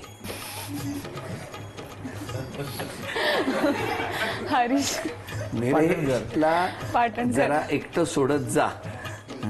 त्याला एकही मैत्रीण नाही. बघा तुम्ही काय काय तक्रारी आहे, अशीच आहे तक्रारी. पण तोच मला सोडत नाही. निलेशजींबद्दल कुठल्या तक्रारी आहेत? कामापेक्षा बायकोकडे लक्ष द्या. म्हणजे तुमचं जास्त लक्ष कामाकडे आहे, बायकोकडे फार कमी लक्ष देताय तुम्ही. म्हणून तर कामाच्या ठिकाणी घेऊनच जातो. मी पर्याय शोधलेत. फार अबोल आहात तुम्ही, बोललं पाहिजे सगळ्यांशी, अशी एक तक्रार आहे सगळ्यांची. तुम्हाला मान्य आहे? हो, खूप शांत आहे तो. मग त्यांनी घरात जसे बाहेर इतकं छान, एकदा सुरू झाला कार्यक्रम की निलेश, डॉक्टर निलेश साबळे जितकं बोलतात ते घरात एकदम खूप शांत आहे, पण तो माझ्याशी बोलतो. बाकीच्याने बसा. जेवढं स्टेजवर लोकांना हसवता तेवढं घरी खळखळून हसत नाही. मी खरंच नाही हसरा, हे तसं असतंच बऱ्याचशा कॉमेडी कलाकारांचं. आपण पोहे खाणं बंद करावं. खूप पोहे खाता अशी तक्रार. हो, खातो मी, पण बंद कसं करू? मित्रांना जास्तीत जास्त वेळ द्यावा. नवीन फोन विकत घ्यावा. अरे नवीन आहे म्हणजे हा कोण जुना मित्र आहे? ह्यांच्यापैकी कोणीतरी एकाचा आरोप आहे, इतरांना देता पण आम्हाला हवा येऊ द्यायचे पास कधीच दिले नाही. पासच नसतात, हे मला सांगावं लागेल आता इथे. पण आता एक काम करा ना, जरा एकदा सगळ्यांना घेऊन जा ना. खरंय. जेवढे तुमचे परिचय, जसं होम मिनिस्टर घरोघरी तसं हवा येऊ द्या, घरोघरी करायला काय हरकत नाही. लोक गाडीत भरायचे आणि आज तुमच्या घरी असं करू शकतो. बरं, तुम्हाला माहितीये का त्यांनी तुमच्याबद्दल काही तक्रारी केल्या.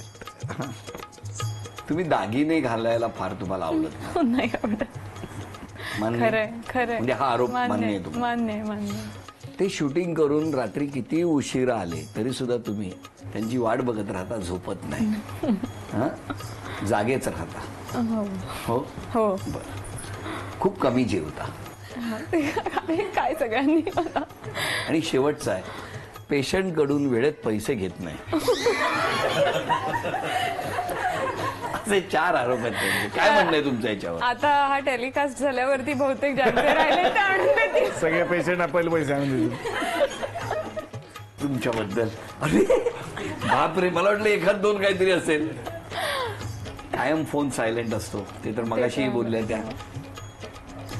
लग्न झाल्यापासून एकदाही कुठं बाहेर फिरायला गेलेलं नाही.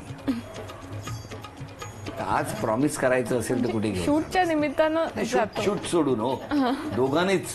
काही स्क्रिप्ट नाही, पेन नाही, कागद नाही. मी तर ना, तुम्ही कधी जाणार असाल ना म्हणजे विमानातनं, तर मला कळवा. मी मुंबई एअरपोर्टवर एवढी व्यवस्था करतो की बाकी काय नाही तर पेन काढून घेतील, कागद काढून घेतील, तिथे जाऊन लिहायचं नाही.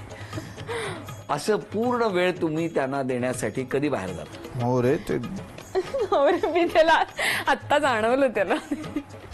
नाही, आत्ताचं खरंच प्रामाणिकपणे सांगतो, उगाच खोटं काय बोलायचं की आत्ताच इतकं विचित्र शेड्यूल आहे की फक्त एखादा दिवस किंवा अर्धाच दिवस मिळतो. पण एक 8-10 दिवस स्वतःसाठी या वर्षभरात जर काढायचे असेल तर कधी काढणार? आम्हाला प्रॉमिस पाहिजे. तू सांग, कुठे जायला आवडेल? हा, कुठे जायला आवडेल? निलेश बरोबर असेल तर मला कुठेही जायला आवडेल. असं माझे काही स्पेसिफिक ठिकाण नाहीये. तीर्थक्षेत्र सोडून कुठे जायला आवडेल? तीर्थक्षेत्राला पण आवडेल. तुम्हाला गंमत सांगते, मला माहितीच आहे, पण तरी सुद्धा एक ठिकाण सांगा, चला पटकन.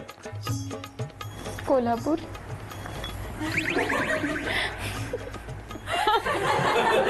अहो, फार अपेक्षा नाही आहेत माझ्या. मला माहिती आहे माऊली,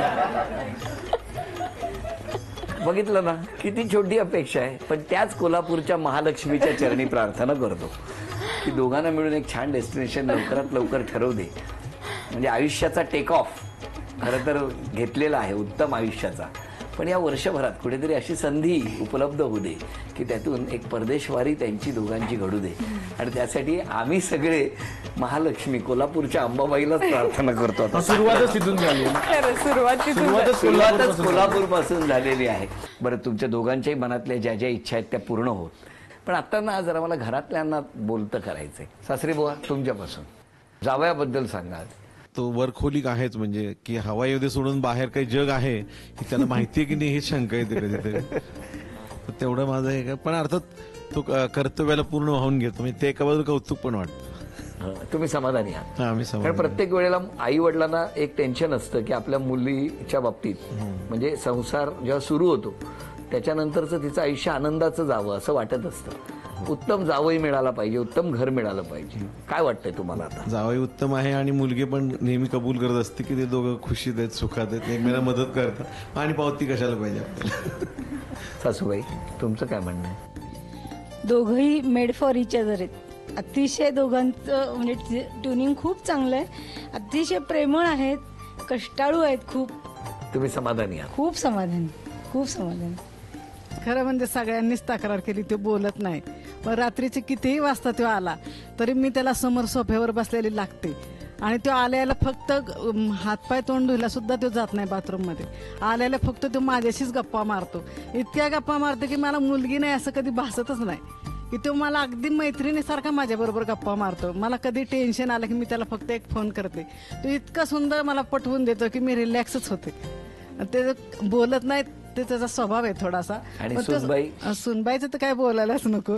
इतकी छान आहे स्वभावाने की प्रत्येक गोष्ट मी तिला घेतलेली, ती कधीच म्हणत नाही मला हे आवडत नाही. खरे तिला जाताना सुद्धा मम्मी मी म्हटलं ना हा ड्रेस घे गौरी, तर तू तोच घेते ड्रेस. आणि सकाळी सुद्धा ती म्हणाली मम्मी ही साडी कशी वाटते, तर मी म्हणलं हा हीच नेस, तर तिने लगेच हो चला नेसूया. आणि प्रत्येक गोष्ट ती मला विचारून करते. आणि अशी सून सर्वांना मिळावी मी तर म्हणते. कधीतरी तिचं माझं थोडं खटकतं, सासू सून म्हटल्यावर होतच ते. पण ती एक तासाभराने येते आणि विचारते मम्मी आपल्याला चहा करू का, आणि ती चहा पित आम्ही गप्पा मारतो. मी तर म्हणते प्रत्येक घरात अशी सून असावी. सासूशी छान बोलावं, सगळी घरं सुखी होतील. किती गोड, किती गोड. त्याबद्दल मी तिला थँक्यू म्हणेन. थँक्यू. सगळ्या महाराष्ट्रातल्या नाही, झी मराठी समोर बसलेल्या सगळ्या सुनांनी दर तासांनी सासूला चहा द्यायचा. बाबा, निलेश चांगलाच आहे, प्रामाणिक आहे, कष्टाळू आहे आणि संपूर्ण महाराष्ट्रालाच नव्हे तर आता त्यांचं हवाई उद्या जगभरात गेलेलं आहे. जगातल्या सर्व मराठी प्रेक्षकांना हसवण्याचे खूप मोठं काम तो करतोय. त्याचं एक मोठं समाधान आहे आणि एक चांगलं काम आहे असं मला नेहमी वाटत असतं. त्याला असंच इथून पुढे यश मिळावं एवढीच अपेक्षा असते. सुनेबद्दल काय म्हणणं?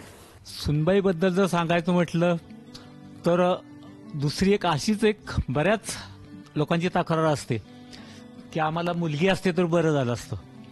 आम्हालाही 2 मुलंच आहेत, निलेश आहे, हा धाकटा विवेक आहे. आणि आमची घरात कधी कधी अशी चर्चा होत असते की आपल्याला एखादी मुलगी असावी, परंतु मी तरी पहिल्यापासून म्हणतो की जर मुलगी असते तर मला वाटतं ती गौरी इतकी चांगली असते का नाही हे कुणीच सांगू शकलं नसतं. गौरीताई माझी बहीण आहे, तर मी तिच्याबद्दल बोलते. आजपर्यंत अशी एकही गोष्ट नसेल की मी तिला सांगितली नाहीये. म्हणजे छोट्यातली छोटी असू दे किंवा किती महत्वाचा निर्णय असू दे, एकदा ताईनं सांगितलं ना की मला वाटतं हां हे आता बरोबर आहे. आणि निलेश बद्दल बोलायचं झालं तर त्याच्याबद्दल तक्रारी केल्या की त्याचं घरी लक्ष नसतं किंवा काय वगैरे असं. पण मला एक सांगायचं की ताईला कुठे एवढं खुट्ट जरी झालं तरी तो अस्वस्थ असतो, हे मी डोळ्यांनी बघितलंय. म्हणजे तिच्यासाठी तो कायम असतो तिकडे. त्यामुळे बाकी कुठे असेल नसेल मला माहिती नाही, पण मला हे समाधान आहे की माझ्या ताईसाठी तो नेहमी असतो. अजून कोणी? पहिलं दादाबद्दल सांगतो की आपल्याला सगळ्यांना आता दिसतं टीव्हीत की तो असं क्रिएटिव्ह इतकं तो करतो सगळं काम त्याचं. पण लहानपणापासून त्याचं ते मी बघत आलोय की सुरुवातीला शाळेमध्ये तो जो नाटक बसवायचा, तर त्यामध्ये त्याची प्रोसेस असायची पूर्ण की त्याचं कॉस्ट्युम, लिखाण आणि सगळं ते नाटक बसवायचं, हे सगळं तो एकटा करायचा आणि ते बघायला मिळायचं मला. तर त्याचं साक्षीदार असल्याचा मला आनंद आहे. आणि वहिनींबद्दल काय सांगणार? हो, वहिनींबद्दल सांगायचं तर बहीण जशी असते ना, आम्हाला बहीण नाहीये, पण एक बहीण खरं तसं वडील म्हणाल तसं बहीण जर असती तर कदाचित हीच असते अशी.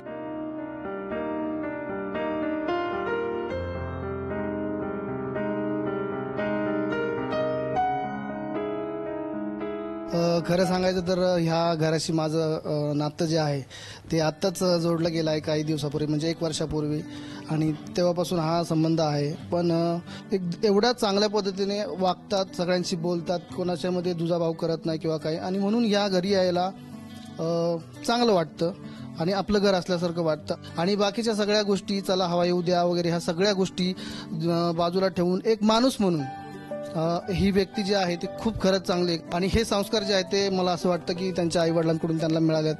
तर जर संस्कार चांगले असतील तर पुढची पिढी पण चांगली घडते असं मला वाटतं, आणि मला इथं यायला नेहमी आवडेल. या गप्पा सुरू असताना आता एक चित्र पूर्ण करायचंय तुम्हाला. वेळ आहे 2 मिनिटाची. 2 मिनिटामध्ये ते सगळे घेऊ शकतो ना. हे सगळे तुकडे एकत्र करून एक चित्र तयार करायचं. तुमच्या आवडीचाच विषय आहे त्यामुळे पटकन होईल बघा. चला, वेळ सुरू झाला. शाहरुख खान.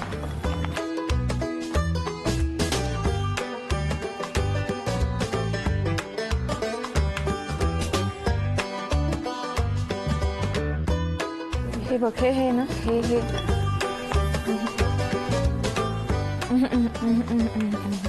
हा तेरे. हे खाली येणार, तिकडच्या साईडला खाली. हे इथे ठेव, इथे ठेव, इथे ठेवते.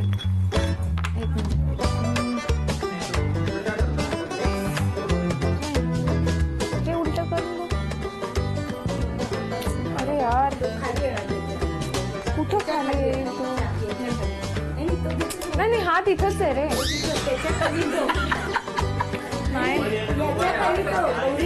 हा हात असा आहे ना, वरती आहे. हा, 1 मिनिट. हात इथंच ठेव आणि त्याच्या खाली तो हात. पहिला हात येणार आहे. 40 सेकंद राहिलेली आहे. 40 सेकंद. हा, इथला आहे. हे वर, तो हे इथे ठेव, ते ठेव तिथे. तसाही तो होत.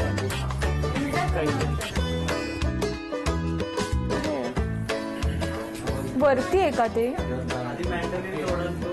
अरे मेंढोलीन आहे निलेश. कसं मेंढोलीन? पण ते कसा तुकडा आहे, काहीतरी मिसिंग आहे असं वाटतंय. जरी हे केलं तरी एक मिसिंग. थांब. हे बघ, हा तोंडाचा भाग आहे, तिकडे ठेव. हा, येस, हे इथेच आहे. येस. हा, 20 सेकंद राहिले. येस. 20 सेकंद राहिले. बरोबर, जमलं. पण हे कुठे? हा, ते तिकडे. येस. आणि हे तिकडे ठेवून दे. अभिनंदन. झी मराठीकडून ही भेटवस्तू. झी मराठीकडून ही तुमची भेट. धन्यवाद.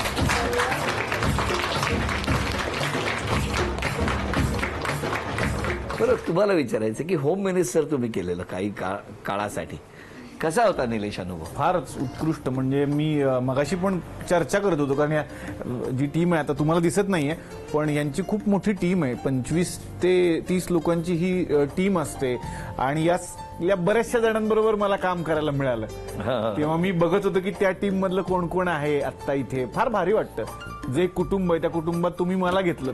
काही काळासाठी मी त्याचा सदस्य झालो आणि होम मिनिस्टर एवढा मोठा कार्यक्रम आहे, तर जेव्हा एक पुस्तक निघेल होम मिनिस्टर, एक पान माझ्यासाठी असेल. अरे 100% मला आनंद आहे की त्याच एक खारीचा वाटा माझा असेल. बरं, तुम्हाला विचारायचं की आज क्षमा मागायची असेल तर कोणाची मागाल आणि धन्यवाद द्यायचे असेल तर कोणाला? प्रोमो मध्ये बोलले होते आता क्षमा मागायची ती कोण? हा, मी त्याचा विचार केला, पण मी खरं सांगू का, म्हणजे ह्याच्यात काही अभिमान नाहीये. तो लोकांना वाटेल की असा कसा हा वाक्य बोलतोय, पण क्षमा मागावी असं मी खरंच वागत नाही आणि हे सगळ्यांना कदाचित मान्य असेल. पण तुम्हाला कमी बोलतो वगैरे ह्या छोट्या तक्रारी आहेत. ठीक आहे. क्षमा मागण्यासाठी जो एक काहीतरी करायला पाहिजे ना, ती मी थोडं माझं प्लॅनिंग करणारं डोकं असल्या कारणानं मी ते होऊ देत नाही. मी ते खूप आधीपासून थोडासा प्रयत्न करतो की ते होऊ नये. फॉर एक्झाम्पल, लग्नाला विरोध होऊ नये. म्हणजे मी तुमचा एपिसोड बघतो, एपिसोडमध्ये माणसं म्हणतात की आमच्यामुळे नाती दुखावली गेली. क्रेडिट या 2 जोड्यांना नाही खरं तर, की त्यांनी विरोधच केला नाही. त्यांनी खूप छान पद्धतीनं समजून घेतलं की चला ना, चांगला मुलगा आहे, चांगली मुलगी आहे, तर आपण क्षमा तुम्हाला कोणी तुम्ही लावून मागण्यासारखं काही केलेलं नाही. नाही, मी जातो ना पुढे. आहे ना. तर मी प्रयत्न काय करत असतो मग या दोन्ही फॅमिलीजना जपण्याचा, की आपल्याकडून चूकच होऊ नये, की ती आपण क्षमा मागण्याची आपल्यावर पाळी यावी, की एक हा क्षण आहे बाबा, त्याच्यासाठी मी तुमची माफी मागतो.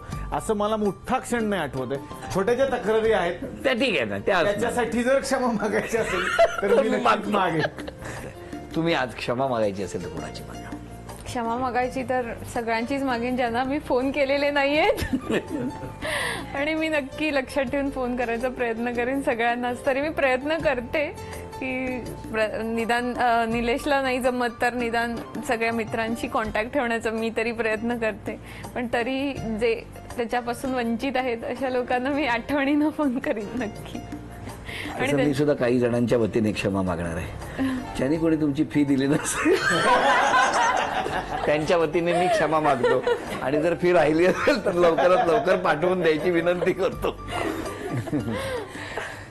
आता एक खेळ आहे तुमच्या दोघांसाठी. पहिलं चित्र कोण काढणार आहे? दोघे चांगले फक्त एका कोणी बोलायचं नाही, नाही इतरांनी ओळखायचंय. हा, पहिलं चित्र डॉक्टर तुम्ही काढा. म्हणजे काय शब्द ओळखायचा? दाखवतो ना मी, चित्र दाखवतो, तुम्ही काढायचं.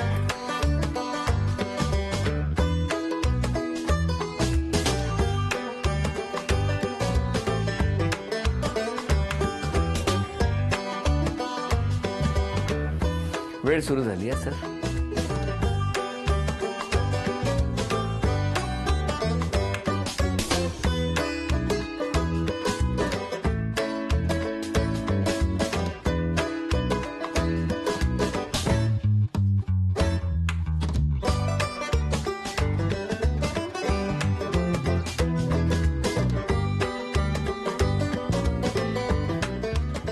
मीच उत्सुक आहे.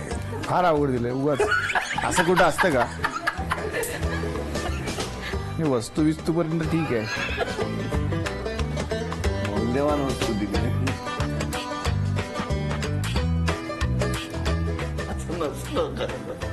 हो ना, तुम्ही या परत हवं देत. आता नाहीच. नीट बघा, चित्रात काही गंमत आहे. म्हणजे क्लू आहे, दडलेले क्लू आहेत चित्रात.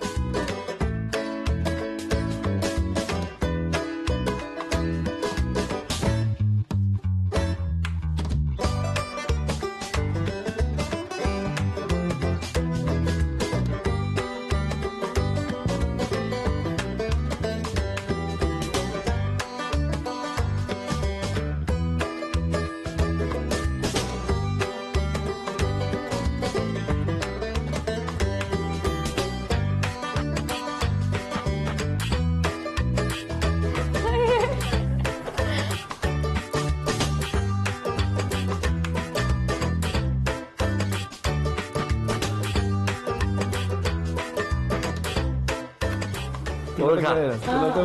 वॉचमन जगा असेल. नीट बघा आणि सांगा कोण आहे. कळलं. तू नाही सांगायचं का? सांगा लवकर, सगळ्यात शेवटी त्यांच्याकडे हा, ना. त्यांना विहारमध्ये राहायला लागणार. ते तुम्हाला कळणं तो क्ल्यू तुम्हाला कळणं उगेवाली बाई चुकलं. तुम्हाला कळणं अवघड आहे. थांबा, बोलू नका. अजून कोण? 10. वसंत विहार बोला काहीतरी. 9. भाऊ कदम. मी आधी हुशारी काय केली की तो थोडा पुरुष वाटावा असं पण केलंय, म्हणून मी त्याचं थोडं पुरुष ठेवलं होतं की कॉलर बिलर नसते बाईला. हा, मग मी त्याला साडीमध्ये नेलं आणि मग एक शेवटचा वसंत विहार केला. खूप आवड होते. भाऊ कदम कसा काढणार चित्र? तुम्हाला तर आणखी कठीण देणार मी. अरे बापरे. हा, हे व्यवस्थित आहे. कठीण दिलं एकदम.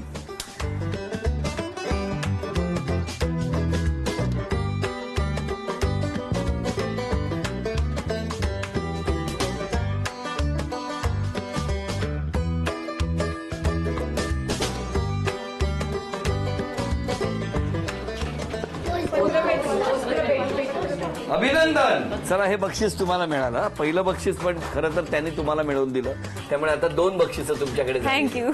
तर तिसरं चित्र ते काढणार आहे.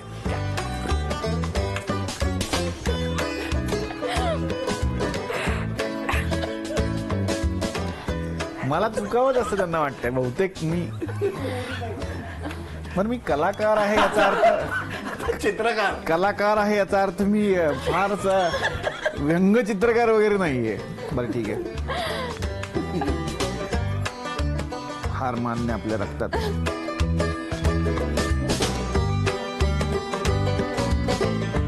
हार मान्य नाही ना.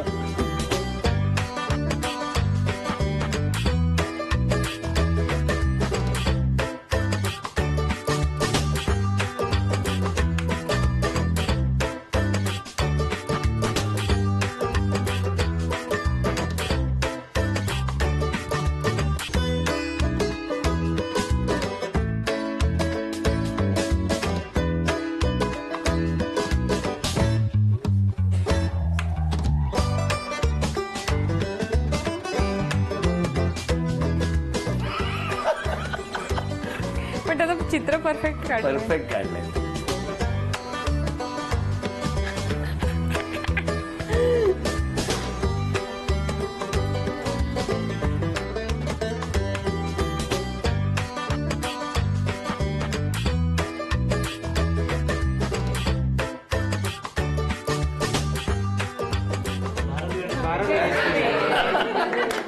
वा वा वा वा.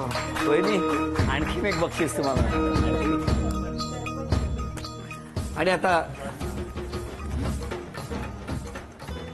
अरे बापरे, फार अवघड आहे. पडेल.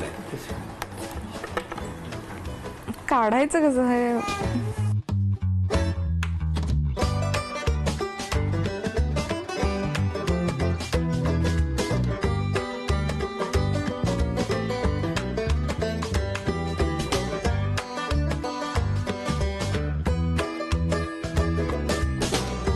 ओळखलं नाही तर त्यांचा प्रॉब्लेम आहे, लक्षात ठेवा. चला, हे सुद्धा बक्षीस तुम्हाला मिळालं. अभिनंदन. आता एक सरप्राईज. तुझ्यासाठी सरप्राईज आणलंय. त्यांनी एक सरप्राईज आणलंय. तक्रार की आता याच्यात तक्रार आहे? नाही नाही, सरप्राईज आहे. सरप्राईज काहीतरी बक्षीस असतं. त्याची भरपाई म्हणून सरप्राईज. सरप्राईज तुमच्यासाठी एक सरप्राईज आणलंय. अरे वा. तिथं लपवलं होतं, सकाळपासून दिसलं नाही मला. फोन नाही, प्रेम आहे ती, जो तो बरेच दिवस शोधत होता, त्याला मिळाली नव्हती अनेक दिवस. हा, मी लॅपटॉपवर काम करतो, बहुतेक तीच असावी असं मला वाटतंय की जी मी शोधत होतो इतके दिवस. मला चष्मा नाहीये, लॅपटॉपवर काम करताना मला लागतो. क्या बात आहे. वा, तीच आहे जी मला हवी होती. मी खूप दिवस झाले शोधत होतो आणि कुठे मिळाली नंतर सांगते. अरे वा, छान. क्या बात, खूप छान. डॉक्टर वाटतो ना, बाकी काय नाही. आणि तुमच्याकडनं काही सरप्राईज द्यायचं? नाही नाही, मी आहे हेच सरप्राईज आहे तुझे. लोक म्हणतील काय कॉन्फिडन्स आहे या माणसाचा. सगळंच तो बोलवून घेतो. नाही, मी पण एक गिफ्ट आणलंय. मी खरंच खूप कमी गिफ्ट देतो, हे मी मान्य करतो. पण खरंच 5 वर्षात गिफ्ट म्हणजे असं काहीतरी सरप्राईज आणून दिलंय? तिला हाऊस आहे, ती सगळ्यांचे वाढदिवस लक्षात ठेवून सगळ्यांसाठी गिफ्ट घ्यायची मला आठवण करते.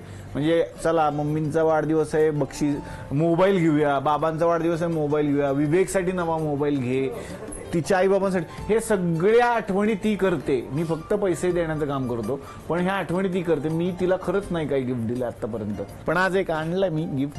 म्हणजे आवडेल असं मला वाटतं. अरे वा, अरे वा, पॅकिंग वगैरे उघडून बघा.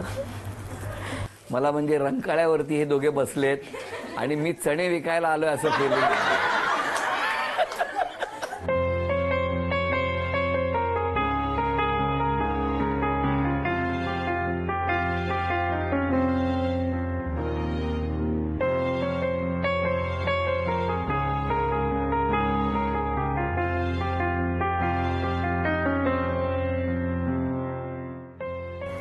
अरे मग सर,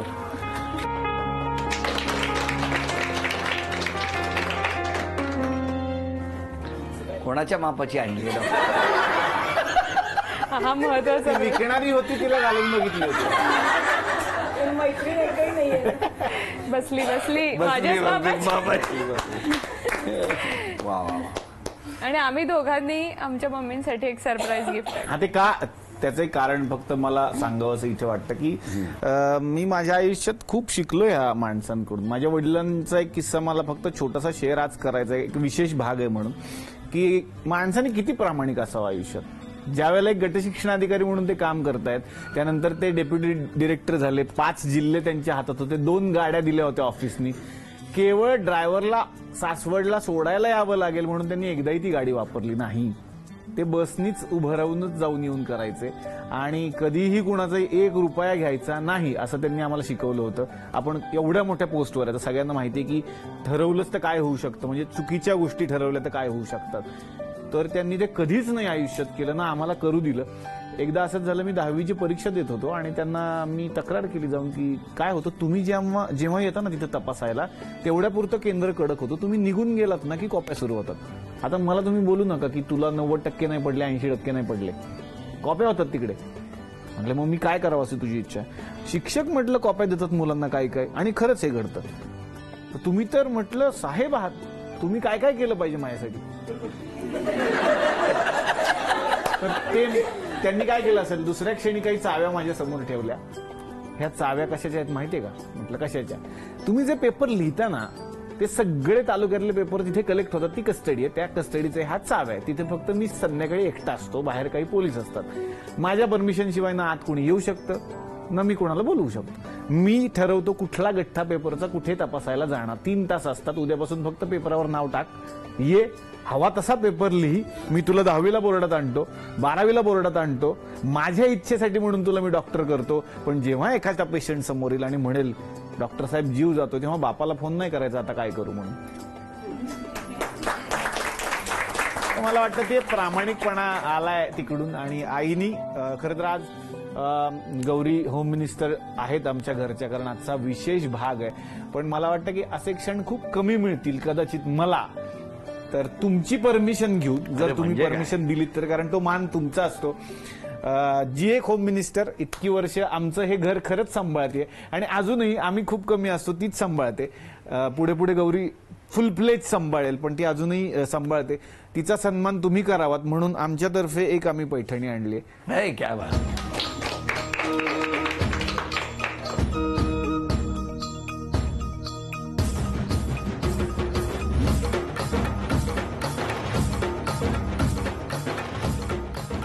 त्याचं आणि माझं कधीतरी थोडंसं होतं. मग त्यावेळेस तो काय करतो, येताना मला खूप छान छान गिफ्ट आणतो आणि आल्यावर म्हणतो मग मी अशीच भांडायचा, मी तुला रोज एक गिफ्ट आणीन. आणि त्यांनी मला शिकत असतानाही छोटे छोटे कार्यक्रम करून मला त्याने अशीच एकदा साडी आणली होती आणि ती मला दाखवली, तेव्हा खूप मला आनंद झाला. तसाच आजही झालाय. मी किती भाग्यवान आहे की मला म्हणजे हा क्षण मला वेळ साजरा करायला मिळतोय.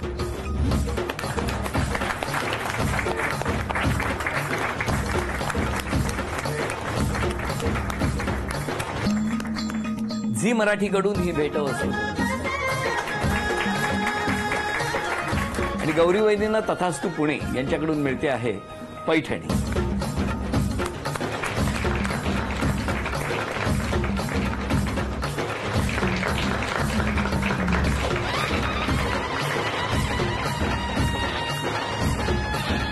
या दोघांनाही शुभेच्छा देऊन आजचा भाग इथेच संपतो आहे.